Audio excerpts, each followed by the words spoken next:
Hello guys and welcome. In this video we're comparing the GH4 to the GH5. I currently own the GH4 and I wanted to compare the two to see what's the big difference and what's the big deal about the GH5. So first of all, the GH4 has no image stabilization, which is a very difficult thing because DSLRs are known to have very big issues with stabilizing. You can get yourself a gimbal or you can get yourself a Steadicam, but you'll never be able to trap, but those are very heavy items which require you to have to carry extra gear. But the GH5 has 5-axis image stabilization, which is Panasonic's latest technology in image stabilization. It includes every angle of stabilization.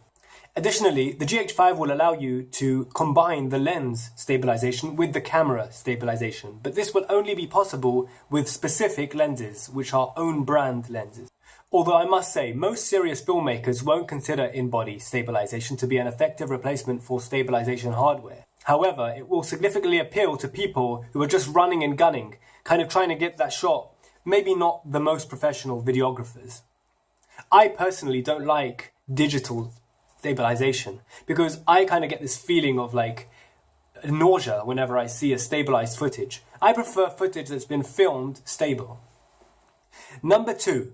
The second difference between the GH5 and the GH4 is that the GH5 has full width 4K. Unlike the GH4, which doesn't have full width 4K, this will allow speed boosters give same field of view that they were actually designed to give, and you won't be losing any of the data. Also, as a result, there will be more light captured in 4K than in the GH4, and there will be less noise due to this. Number 3. GH5 lets you record in 4K at 60 frames per second. The GH4 will only let you record 30 frames per second at 4K.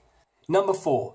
The GH5 has a full socket HDMI on the side, and it also has the little screws for the full HDMI socket, which is very useful for anyone who's connecting it to an external monitor. But if you're not into using that, then that really isn't such a big pro for the GH5. Number 5.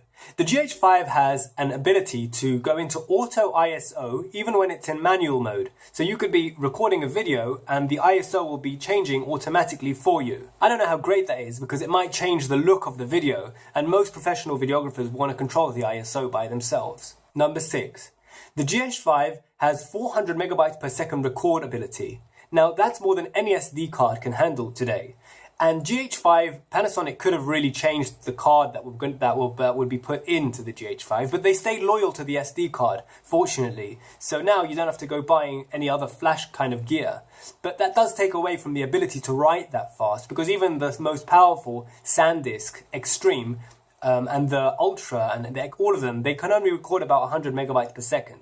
Number 6. The GH5 and the GH4 both work with the same batteries.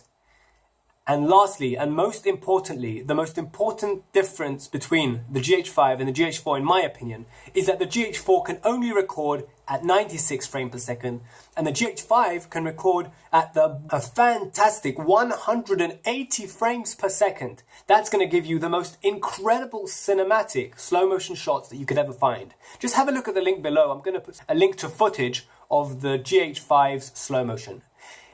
Thanks for watching the cinematography channel. If you liked it, subscribe. And if you liked this video, give a thumbs up so we can continue posting more and more videos. Thank you so much for watching. Bye bye.